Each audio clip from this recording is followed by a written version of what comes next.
tous. On est heureux de vous accueillir pour ce spectacle devant un public très nombreux cet après-midi.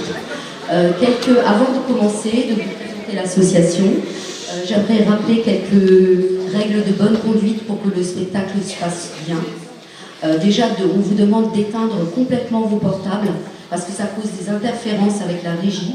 Donc si vous pouvez mettre tous vos portables sur mode avion, c'est magnifique. Ça, c'est la première chose. Ensuite, vous rappelez que c'est un métier aussi d'être spectateur et spectatrice. Vous allez voir des choses qui vont vous émouvoir, des choses qui vont moins vous émouvoir. Vous allez avoir des passages en silence dans les chorégraphies, dans le théâtre. Et donc, on vous demande de respecter pendant toute la durée du spectacle les artistes qui vont se présenter sur scène avec sincérité devant vous.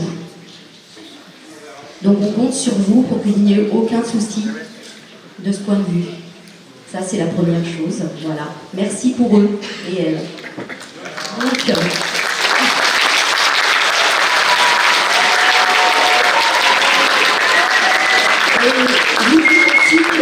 assez impressionnant de se présenter devant vous comme ça. Je vais laisser la parole à Madame Nabillard, qui est présidente de l'association Malalé. Vous savez toutes et tous que nous avons souhaité, par le biais de certains élèves et de tout l'ensemble des élèves de l'enseignement optionnel, parrainer cette association. Donc vous avez peut-être eu des bribes d'informations.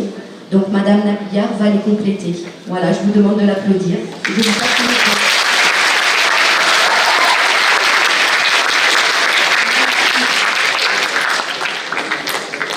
Bonjour à tous, je vous remercie d'être là et je remercie Madame Meunier pour m'inviter pour cet événement-là que vous allez présenter. Nous sommes très touchés. Bon, alors je vous présente l'association Malalai Afghanistan qui existe depuis 25 ans, que je préside depuis la création et qu'on a fait beaucoup de choses par rapport à l'éducation. Notre objectif, c'est l'éducation et la formation des filles et des femmes afghanes en Afghanistan, mais à Kaboul, à 50 km de Kaboul. C'est une ville qui s'appelle Estalef, qui est à 50 km, qui a été détruite complètement et qu'on a créé l'association parce que à la fermeture, vous savez que ma réaction c'était à la fermeture des écoles de filles en 96 en Afghanistan, surtout l'école de filles là où j'ai fait mes études. Après, j'étais enseignante et là, ce qui m'a choquée, et on a parlé avec des amis ensemble, on a créé l'association pour apporter un soutien à ces jeunes filles qui sont là, qui sont réfugiées un peu partout.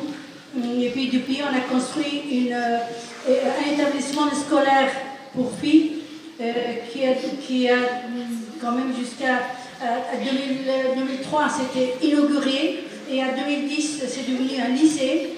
Et avec 600 filles à peu près. Et après, depuis 2015, notre association soutient un établissement scolaire, une école primaire de filles dans un autre quartier de cette ville qui s'appelle Khoja Hassan. Et là, on a soutenu les filles pour l'achat des livres, des pupitres, parce que les élèves étaient par terre. Sur une moquette, il apprenait là, mais il avait envie vraiment d'apprendre. Et nous, on a vu les photos, on a acheté des pupitres pour que les filles soient tous avoir une place, une chaise. Et puis achat des livres, et puis récemment on a fait aussi un projet d'achat de produits alimentaires. Parce que vous savez que l'Afghanistan c'est en crise économique, politique et psychologique. Donc nous, on ne peut pas faire tout, mais on fait tout ce qu'on peut. Avec votre soutien, avec le soutien de nos adhérents, avec les gens qui nous soutiennent aussi pour faire un don. Et vous avez les documentaires dans la salle à côté par rapport à nos actions qu'on a fait depuis. Donc on continue nos actions et on vous remercie beaucoup de nous aider, de ne pas oublier les filles afghanes qui sont en souffrance extrême aujourd'hui dans le pays. Merci beaucoup.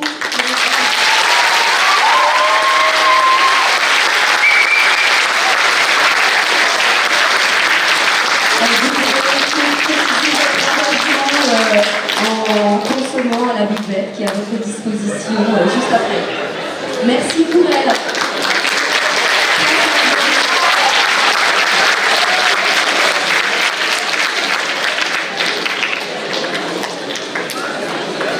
On appelle instinct grégaire ou comportement grégaire la tendance qui pousse les animaux à se rassembler et à adopter les mêmes comportements, juste avant la meute, et le goût de la liberté.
nourrissent quotidiennement les colonnes de la presse papier ou les billets que vous partagez en un clic, dont il va être à présent question. Cette femme s'appelait Jacqueline Sauvage.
Dernière étape d'un long sevrage consistant à nier l'existence de leur téléviseur qui subit une migration progressive.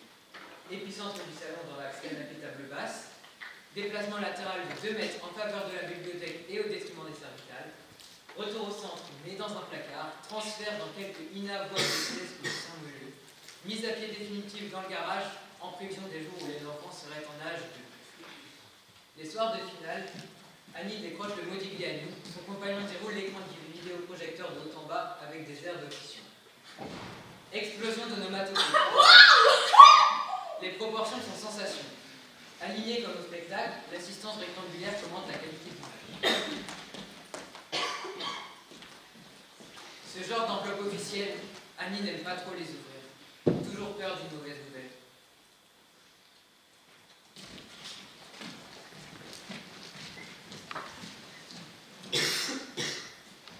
Il s'appelle Maxime, mais tout le monde l'appelle Max. Max a 24 ans.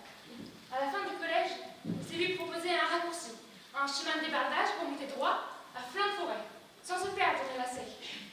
Au final, Max ne s'en plaint pas. Quand ses amis comparaient leur bulletin trimestriel, il classait ses premiers bulletins de salaire.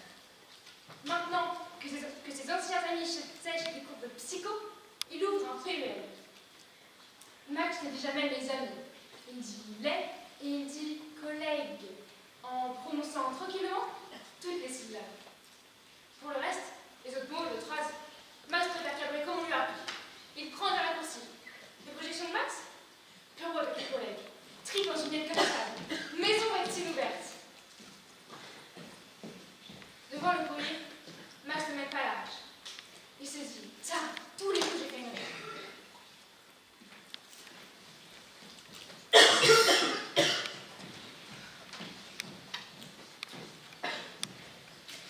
Elle s'appelle Claire. Et tout le monde vous le dira, Claire n'a plus vraiment l'âge. Vivre en colocation, de regarder Dragon Ball Z, de ne posséder qu'un vélo. Et ce vieux meuble dégoté dans la rue qu'elle ponce et repeint chaque année. Tout le monde vous le dira, mais personne n'osera le dire à Claire. Sauf sa grand-mère qui n'a plus peur de rien. Claire n'aime pas les politiques, mais adore les événements, les actions, les élections. Elle collectionne certains gestes et certains mots avec une application militante.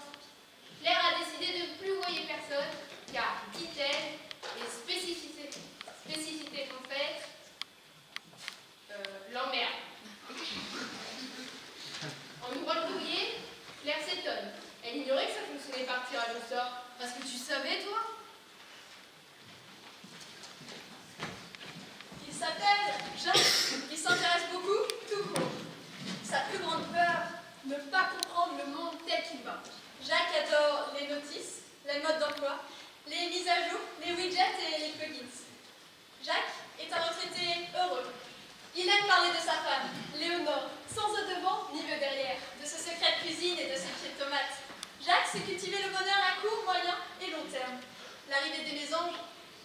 résurrection des premiers plats d'hiver, la prochaine série HBO, l'apparition des crocus, puis des narcisses, puis des jonquilles, puis des tulipes, et le chant du maire à 5 h du matin, et le nid des hirondelles, le chat qui guette à la fenêtre, minou minou, et Léonore qui rit dans les coquelicots. Sa plus grande attente, que Léonore finisse à son tour ses amitiés, qui n'est plus à se demander si le jour qui commence un jour avec Léonore ou un jour sans. Que Léonore toujours se trouvait quelque part. Jacques est un retraité heureux et amoureux. Lorsqu'il ouvre ce courrier, Jacques croit au prix d'un cadeau. Juré d'assises! Léonore! Juré d'assises! Alors bien sûr, le courrier, c'est seulement une première étape. Ça peut changer, mais heureusement. Léonore me dit, ne t'emballe pas trop vite, ne fais pas trop d'illusions. Elle a peur que je sois déçue.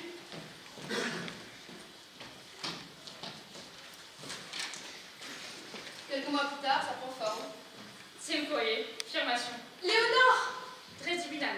Dévot obligatoire ou sinon 3700 €. Ça va en faire plus d'un, forcément. Tiens voir, Léonore. Viens voir ce qui m'attend. Ah, c'est sûr, le dernier courrier est nettement plus explicite.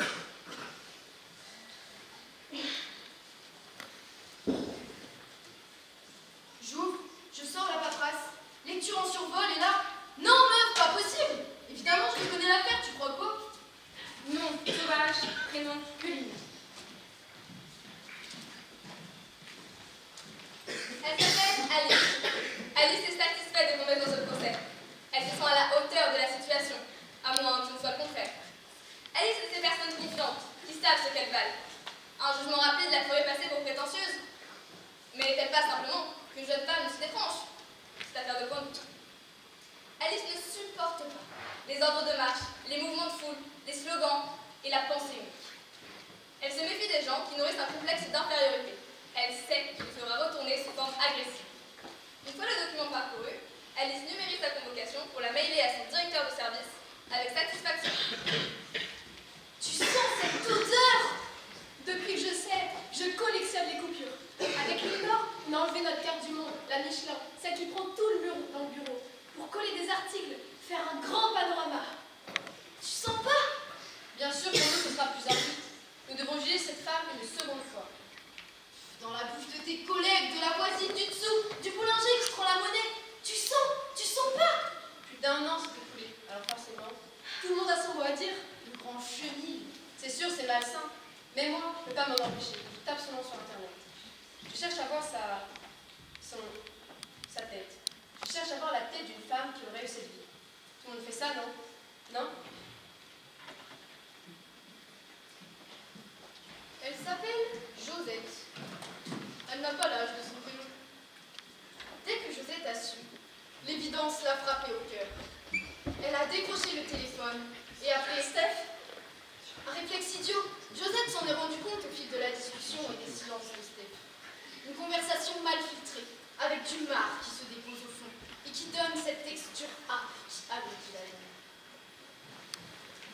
La grise? La bleue? Bien sûr que je vais y aller dans cette tenue, mamie, tu crois quoi? Bien sûr, la veille, on marche sur des œufs. À la maison, Philippe a tout pris en main, c'est mon compagnon.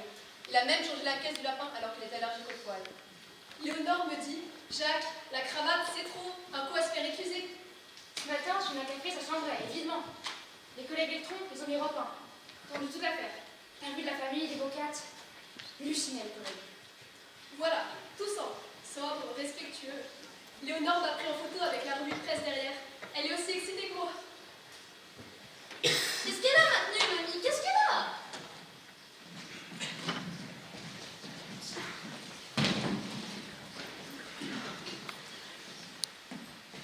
Il s'appelle Antoine. Depuis quelques jours, Antoine est angoissé. Il dort entre parenthèses, il mange du liquide. Ses démangeaisons ont repris. À J-10, son eczéma lui faisait déjà un coup de léopard. À J-5, sa mère a activé le plan homéopathique d'urgence. Peine perdue. Le Gelsemium 15 ne suffit plus. Et Antoine envisage une grande trahison, discrètement suggérée par son généraliste. En descendant du tram, Antoine travaille sa respiration et prépare ses mots. C'est grand. C'est grec. C'est sûr, ça impressionne. La pub officielle, un officiel, très officiel.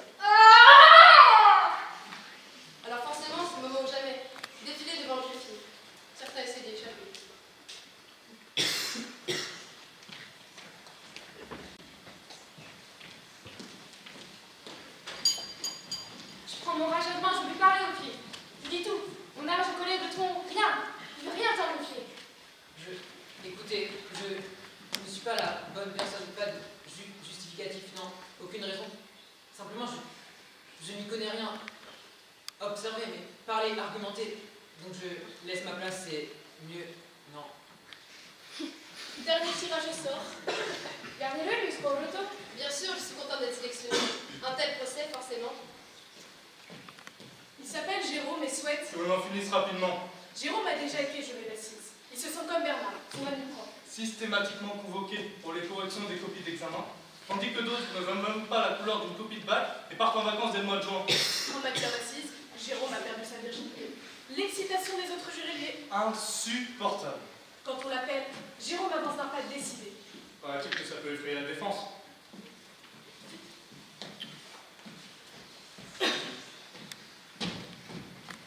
Juré numéro 15. Récusé. Juré numéro 9. Juré numéro 3. Récusé. Juré numéro 17. Juré numéro 1. Bien sûr, parmi les jurés tirés au sort, il y a des déçus. Juré numéro 33. Récusé. Des déçus dans les deux sens, d'ailleurs. Juré numéro 34. C'est ma tête. La tête du gars qui peut enchaîner des horreurs à répétition. Juré numéro 4. Récusé. Bien sûr, on ne sait jamais pour quelle raison. Juré numéro 6. Juré numéro 8. Juré numéro 24. Juré numéro 23.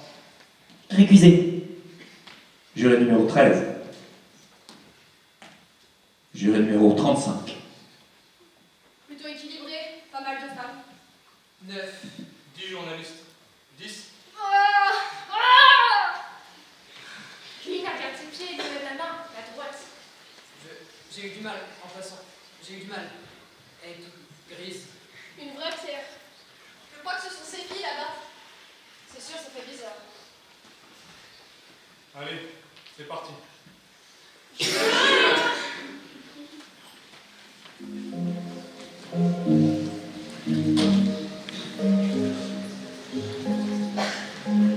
Et pourtant, on aperçoit des fleurs.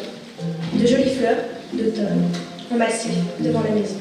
Dans le jardin, contre le mur de la maison, ils ont coulé une petite dalle, une terrasse. Sur la terrasse, il y a des chaises avec une table. Chaises et tables sont blanches, en plastique bleu. Et sur la chaise, plutôt sous, il y a le mort, le renversé, troué 3 fois. Et qu'on se le dise, une seule aurait suffi. Le portail électrique devrait s'ouvrir. Elle a appelé d'elle-même. Il devrait être ouvert. Ballot. Elle se tient là. Aucune résistance. Elle semble à leur entière disposition. Pourtant, elle n'y arrive pas. Le fusil, oui. Le portail, non. Aucune activation n'est désormais possible. Les mécanismes résistent, dictent leur loi. Un gendarme escalade. Il ouvre de l'intérieur. Avec prudence, mais sans plus. C'est elle qui a appelé. Elle avait simple. Le 17, puis je les tue. Le portail est ouvert, elle ne dit pas grand-chose. Sans doute pense-t-elle qu'il a disparu, cette fois bel et bien disparu, et 47 ans de vie avec. Elle mesure le néant, mais pas son acte. Elle ne voit pas l'écrou 26 625. Elle a la tête d'une personne qui en a écrasé une autre, parmi l'heure. C'est elle qui fait la visite. Il est là, sur la terrasse, et voici là. Pour être mort, il est bien mort.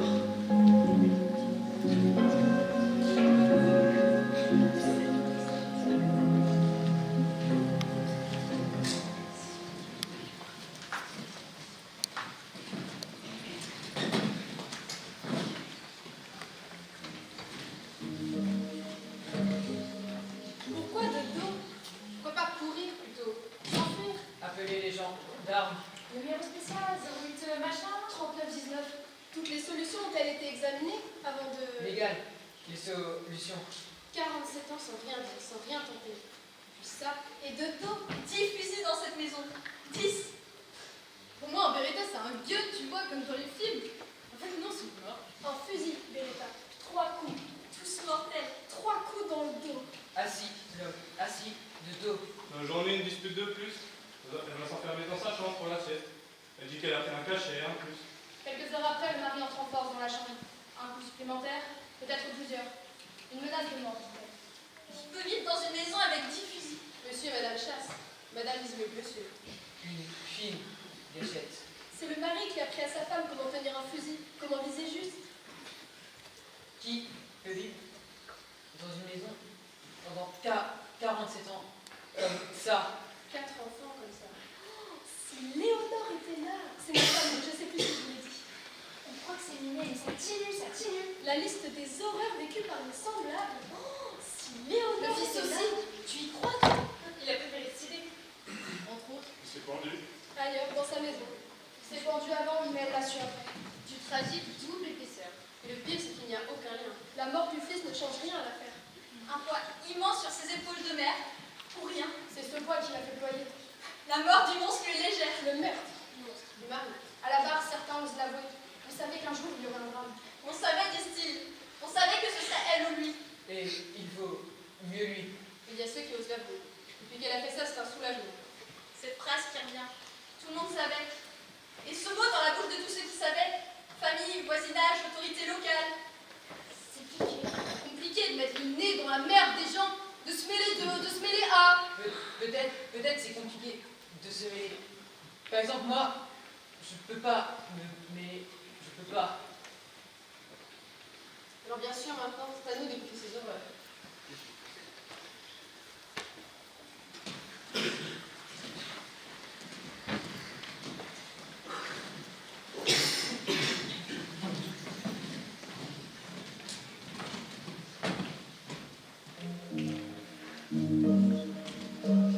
Sa parole est confuse, ça n'aide pas. Les cartouches dans la chambre, au cas où, dit-elle. Mais pas spécialement. Aucun rapport dans sa tête entre préparer les cartouches et anticiper l'acte. Les éléments changent, se contredisent. La porte de sa chambre forcée ou pas forcée? Une fois, elle a simplement dit « pousser ». Elle dit qu'elle ne sait plus. Elle a le ton d'une personne à qui l'on parle minuscule, alors qu'elle affronte l'énorme. L'énorme et ses milliers de plis et de replis. Le plus concret des actes, 3 fois troué et seul aurait suffi. Perdre sa gravité en devenant une évidence. Son évidence. J'ai tiré. Elle répond à autre chose. Elle pleure à côté. Cela ne coule pas au rythme juridique, à la cadence morale. Ça ne l'aidera pas. Elle pleure le suicide de son fils. Elle ne pleure pas le doigt sur la gâchette ni l'homme 3 fois troué. Elle regrette son geste pour ses enfants, dit-elle. Elle répète « c'est mal !» comme le mot attendu, qui rassurera tout le monde. Le mot ne sort pas seul, elle voit d'autres images. 47 ans d'images. Elle les voit et elle le dit. Elle croit au justifiable. Elle se sait victime et refuse de s'imaginer coupable. Ça ne l'aidera pas.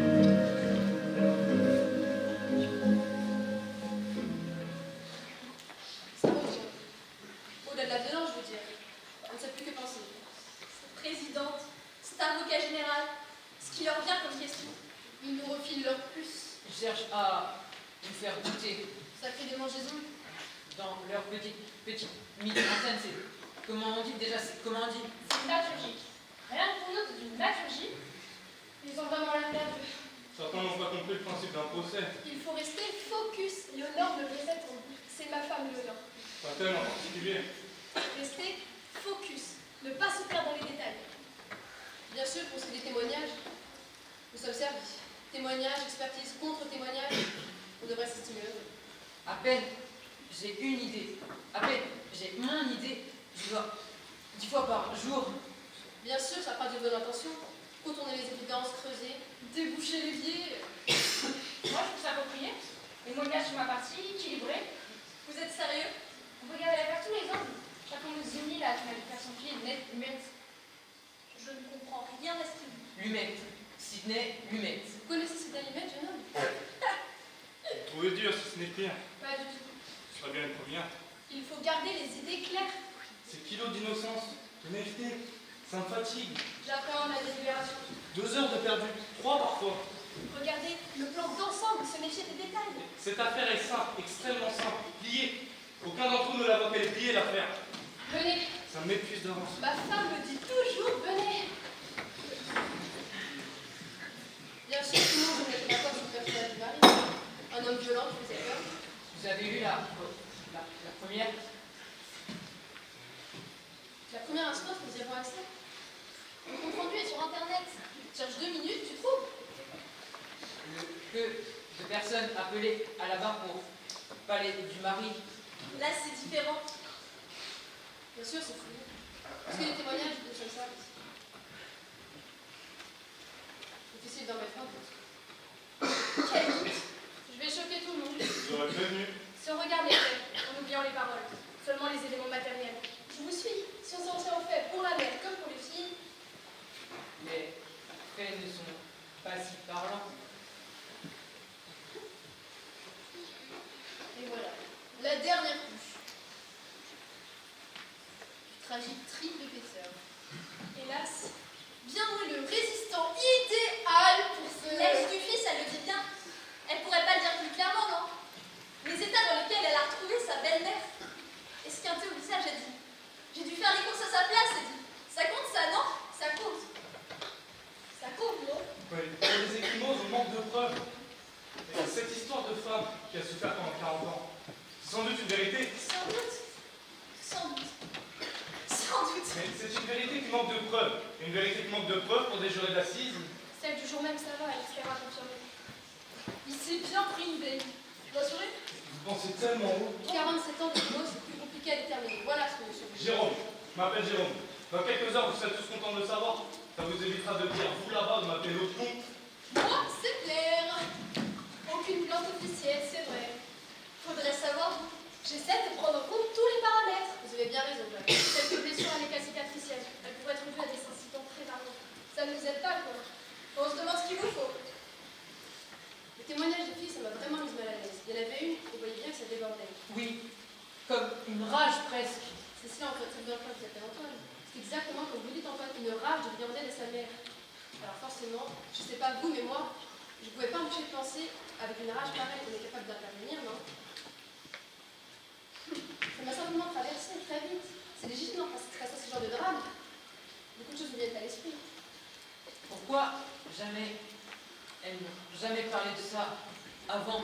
Pourquoi personne ne comprend? Vous ne comprenez pas. Si cette mère savait qu'elle a fermé les yeux, Et vous? Moi? Le point de vue de la jeunesse. Exprimez-vous, jeune homme, on vous entend si peu. je laisse le faire. Je ne sais pas, vous êtes tous un peu tendus, forcément. Violés par leur père. On repart là-dessus. C'est un sujet tout de même. Rappelez-vous qui nous devons juger. Merci. Alice. Prenez un café, Alice. Violées par leur père quand elles étaient mineures. Voilà ce qu'elle vient d'expliquer à la barre. Elles n'ont pas eu de premier, elles ont eu leur père. Et vous n'avez pas eu le courage de porter plainte d'en parler à votre maman. Ça fait quand même beaucoup de violence sans preuve, tout ça. Ah, peut-être bien qu'elles mentent pour défendre leur mère, après tout. Vous caricaturez. Bien sûr, cette histoire de preuve d'enfant pour ces pauvres femmes, c'est idiot. Oh Dieu! Faut même être logique. Quels enfants devraient à la barre défendre celle qui a tué leur père si ce père n'est pas plus criminel encore? Violées dans leur lit, dans leur salle de bain et sous nos yeux. Interrogées, jugées. Ça l'affecte. Pas vous? Moi, j'en dors plus. Des gens qui, comme ça, des gens qui vivent comme ça. Moi, j'en dors plus. Peut-être qu'elle a vécu des choses. Avec ce tempérament, vous voyez.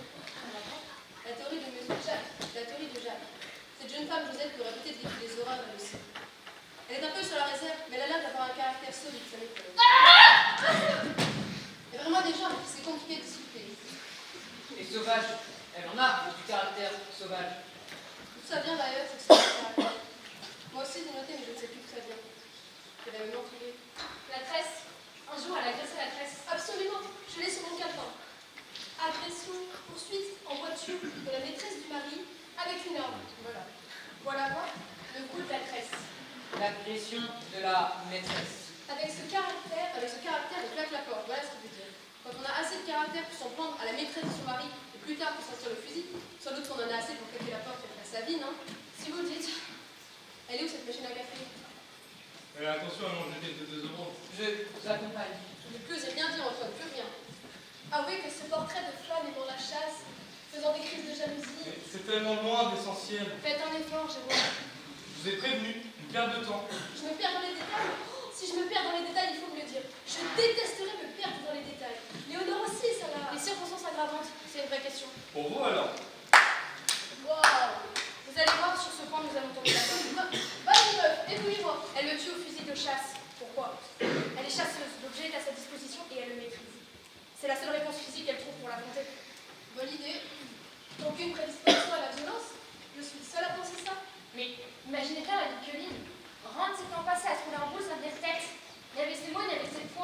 Et dans la chambre, le seul objet qui la emporte, automatique, leur état. La jeunesse. Oh, et cette question de jalousie, honnêtement. La poursuite en voiture, la menace au fusil déjà à l'époque.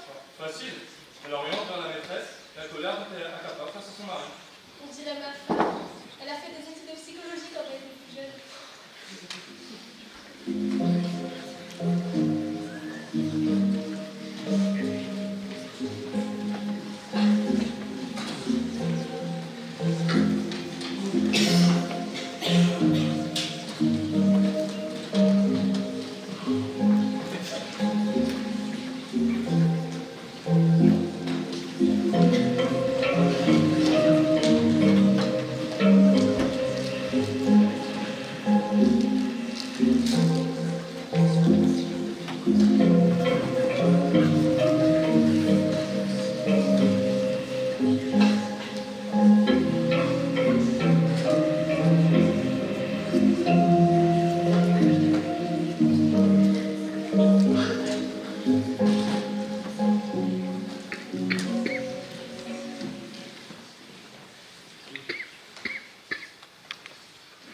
18h15, Jacques pilote sur son volant.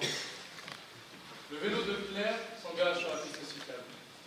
Il la suit mécaniquement des yeux à travers le pare-brise. L'heure est aux révisions. Jacques n'a pas démarré. Il bachote son récit de la journée. Le honneur là. Vino Tinto en carafe, sélection de jazz, note que je sans sel. Jacques espère être à la hauteur de cette attente, de cette bouteille ramenée d'un voyage sur la côte espagnole. Il révise, tout en suivant le dos rose de Claire qui s'éloigne. Sa silhouette se superpose avec la satinette parfumante aux deux mélanges. Jacques s'étonne de voir la cycliste s'arrêter. Et était pourtant sûr que cette fille était de celles qui grillent les feux. La cycliste redémarre. Claire n'est plus qu'un point rose. Une minuscule étoile qui mouchette le phare. Jacques boucle ses ceintures et tourne la clé.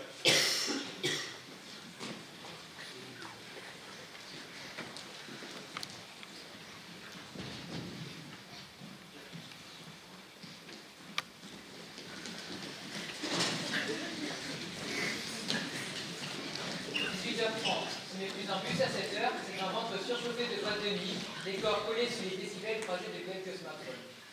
Avancez, s'il vous plaît. Bon, avancez. Jérôme a la chance d'être grand, ballottant en souplesse, presque détendu, il respire au-dessus une philosophie de la vie. Quand on a été juré d'assises, on sait que les principes de réalité te disent tout, même le sang.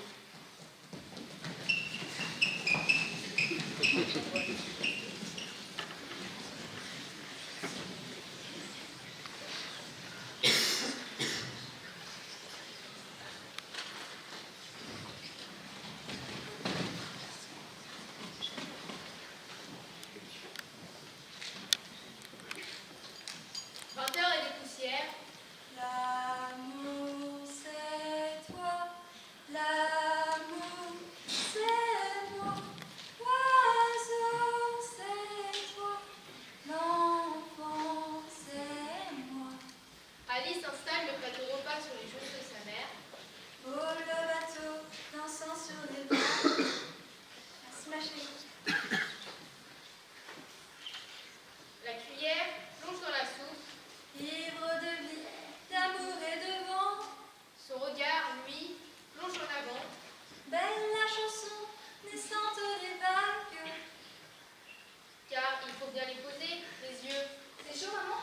Abandonné au sable blanc. Oui, ma chérie. Va-et-vient mécanique de la cuillère entre la bouche et la soupe. Blanc et le sang des poètes. Anouk, la mère d'Alice, a 17 ans. Marie-Myriam gagne l'Eurovision et son cœur de jeune fille. Qui, en chantant, invente l'amour. Anouk revient en boucle l'année radieuse de ses 17 ans. Alice se réconforte. C'est une eau très douce pour jeter l'encre définitivement. Anouk danse et chante, elle fait l'amour. Anouk a pris de l'amour adolescent à perpétuité. Pour que la vie s'habille de fête et que la nuit se change en jour. L'amour c'est toi, l'amour c'est moi, l'amour c'est toi,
sur son immense bâtiment.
Les articles qui je trouve, c'est ce qui évoque la peine de mort.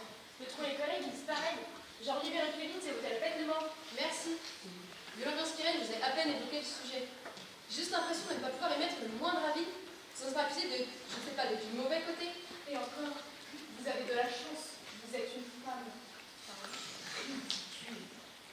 Mais sinon, le rapport à la peine de mort, vous en pensez quoi? Aucun rapport, nous. Antoine. Mettre fin au malheur par la mort de celui qui l'engendre. C'est pas l'équivalent de la peine de mort? Non, c'est un syllogisme. Un raccourci. Merci. Je sais ce que c'est qu'un syllogisme.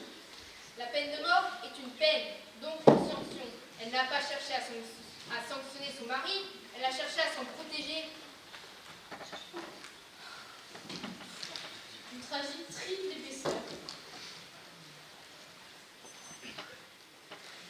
Bon, elle est coupable d'homicide volontaire ou pas? Nous avons encore quelques heures devant nous pour décider de cela.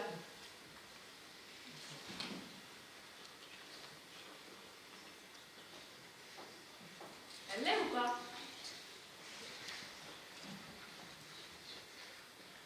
Légitime défense. Ça reste à discuter. Légitime défense?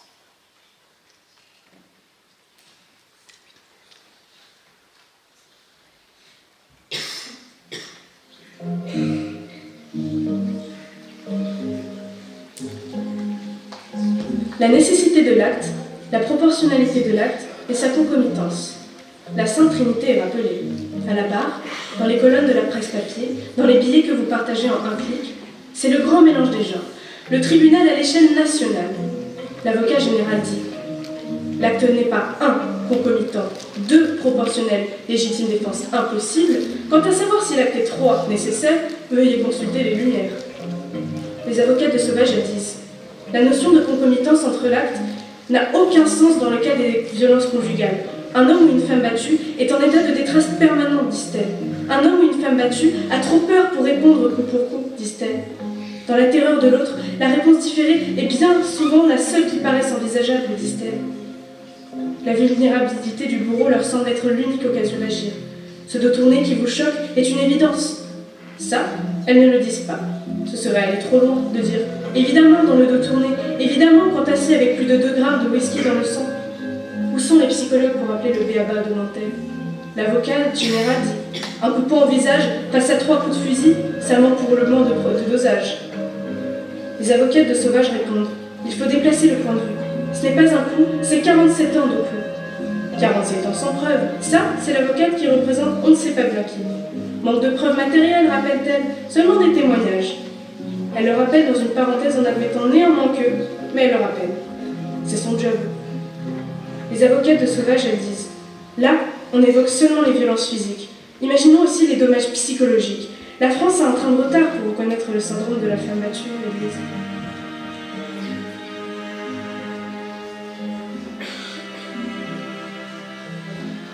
Oui, Antoine, je suis très agacée. Elles ont plaidé légitime défense.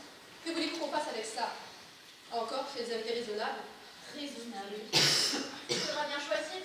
Le réflexe d'une femme aux abois, un accès de colère, un geste motivé par la vengeance. Il faudra bien choisir.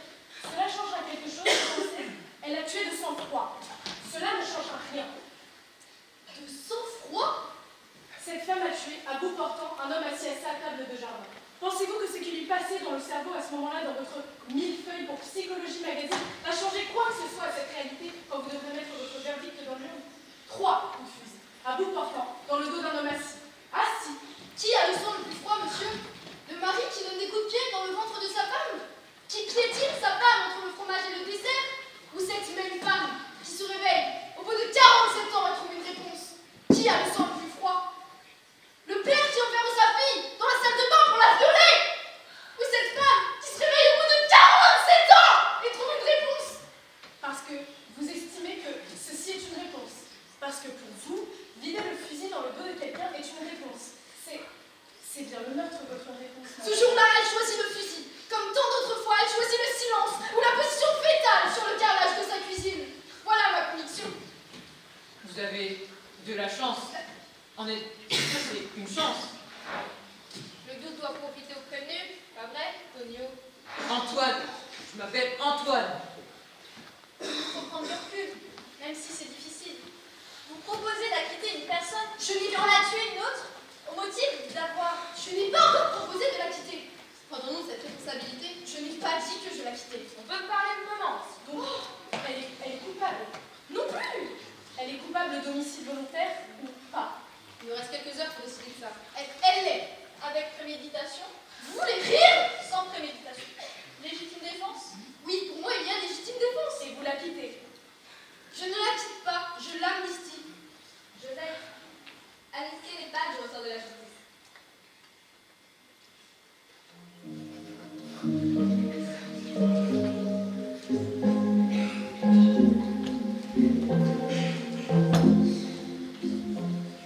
J'ai peur. Peur de moi. Peur de juger cette femme en tant que femme. De n'avoir si peur, je penche à l'extrême inverse. Je me renie, je tente. Je le disais ce matin encore à mon compagnon Philippe, mon chéri. Je tente, je perds pied. Je n'arrive pas à rouvrir cette affreusement égoïste. J'ai l'impression qu'en la jugeant, c'est moi ensuite qui serai jugée pour le jugement. Et que le temps ne retiendra que cela. Celles et ceux qui la jugèrent.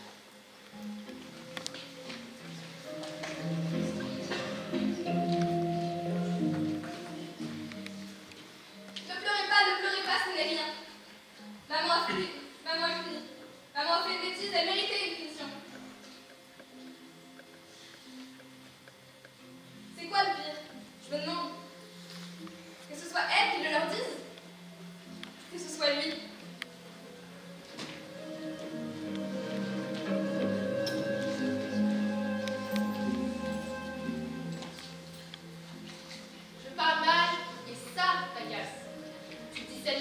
elle militera des pâquerettes.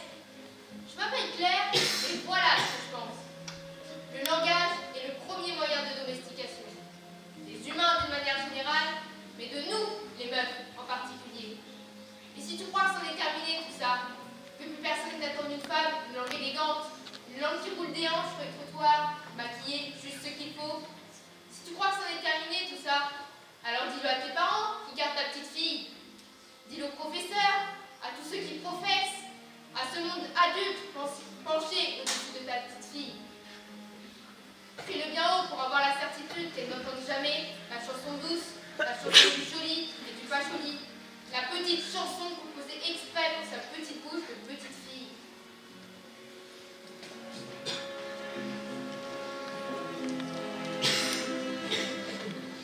Son amour mal choisi, voilà l'inavouable, le dernier de ses secrets, si difficile à partager avec la sœur, avec le frère, avec la mère, appelant chaque semaine et demandant toujours comment va la vie sous cet hiver qui ne veut pas finir. Si difficile à avouer, si honteux cet amour mal choisi, même à vous, l'ami, vous, qui croyez avoir la clé de toutes les portes, vous, l'aveugle, vous croyez tout le disciple dit, mais vous n'avez jamais ouvert cette conversation qui aurait laissé entrer son malheur, son échec, sa honte d'avoir si mal choisi. Et vous vous découvrez, 10 ans plus tard, c'est un soir de sang, un soir d'urgence, et heureusement, la clé de la voiture était cachée. Sans ça, elle n'aurait pas eu besoin de vous et vous n'aurez rien su ou vous l'auriez su morte. Vous découvrez, c'est un soir de sang, un soir de pronostic vital. Vous êtes l'ami qui ne l'a jamais lancé cette conversation, qui aurait laissé entrer son malheur. Vous aviez pourtant beaucoup d'amour et des yeux grands ouverts.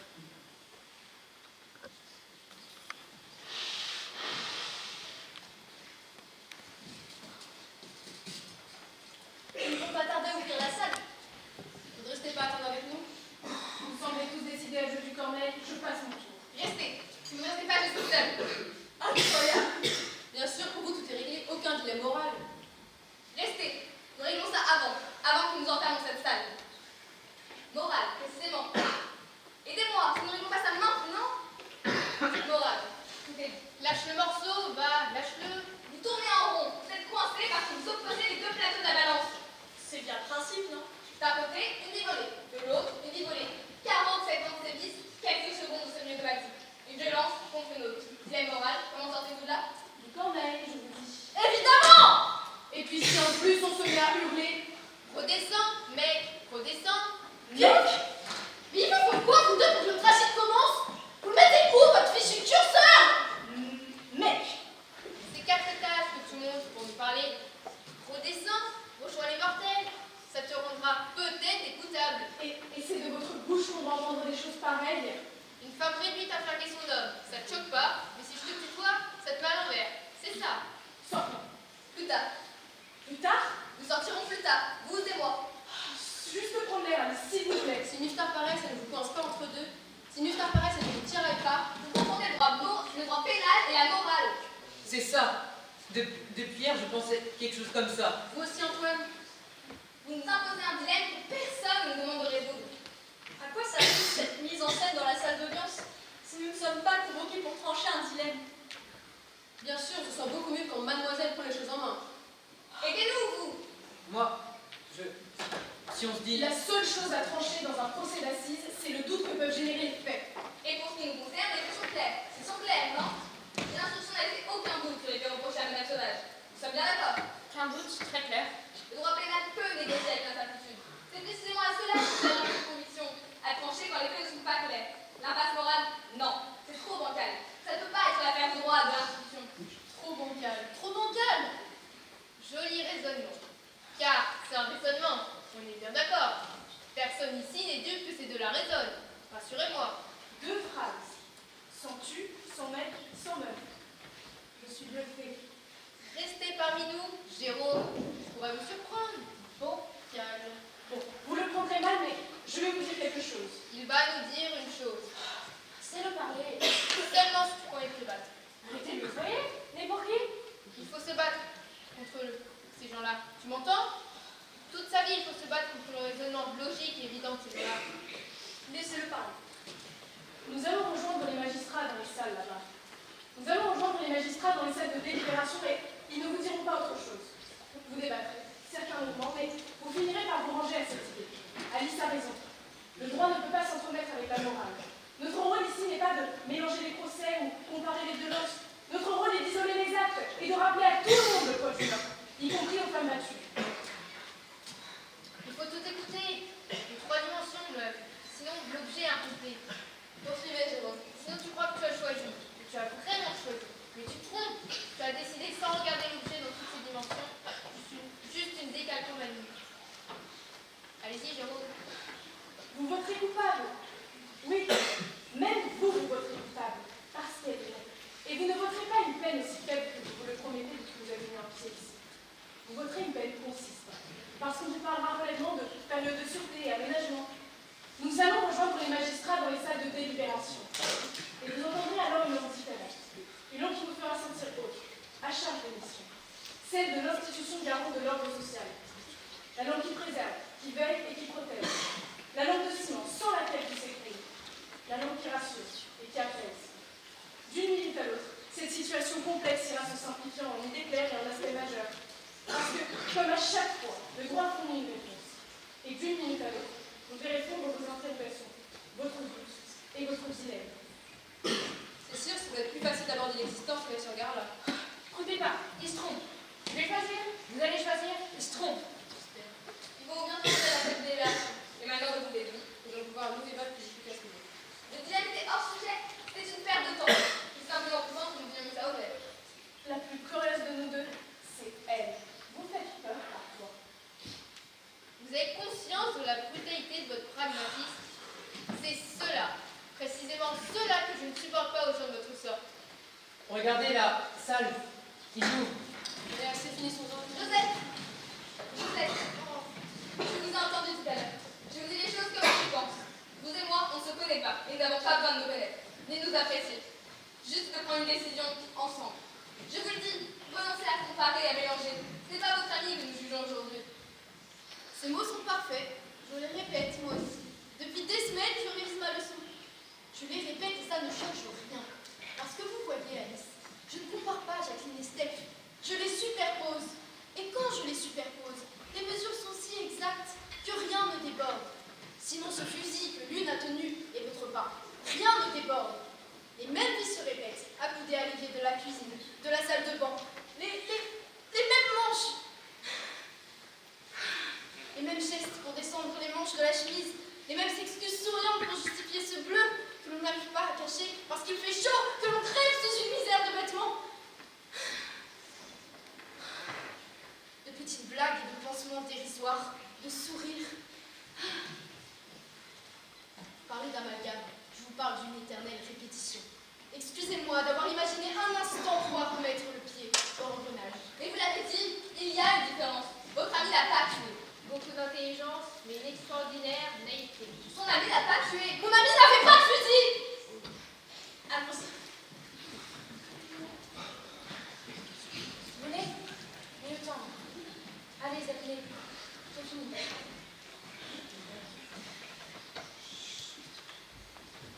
Seule la majorité compte. Tu le sais, ça? On n'est pas aux États-Unis. Pas besoin de convaincre à de gauche, ta voisine de droite. Juste la majorité. Et les magistrats votent aussi. Allez bien, t'inquiète pas. Nous, on en sortira. Le 3 décembre 2015, après 3 jours de procès et 5 heures de délibération, la peine de 10 ans de prison ferme prononcée en première instance est confirmée en appel. Steph, c'est moi. Tu as écouté les infos? Rappelle-moi, s'il te plaît. J'ai demandé à Léonore d'aller dans le bureau, de rassembler toutes les coupures de presse et de les jeter. Elle a insisté pour attendre quelques temps, comme quoi plus tard je regretterai. Vole-moi tout ça. Dans notre ordinateur, j'ai supprimé les dossiers, vidé l'historique du moteur de recherche et je suis allée nourrir les mésanges. Le 31 janvier 2016, reçu par François Hollande, alors président de la République, les filles de Jacqueline Sauvage demandent sa grâce. Obtenant une grâce partielle, elle dépose une demande de liberté conditionnelle. Attention, ne te brûle pas. Aujourd'hui, les filles de Sauvage sont chez Hollande. Elles demandent une grâce. Tu m'entends, maman? Une grâce présidentielle. Comme l'oiseau bleu, merci ma chérie, survolant la terre. J'ai lu de nombreuses expériences de jurés depuis. Et je ne suis pas la seule, voilà ce qui compte. Je ne suis pas la seule à avoir quitté la salle des délibérations, sans avoir l'intime conviction d'avoir voté comme il fallait. Bien sûr, il y a toujours des gens qui arrivent à tourner la page. Mais le doute ne reste pas forcément dans cette salle, c'est faux. On peut très bien repartir avec.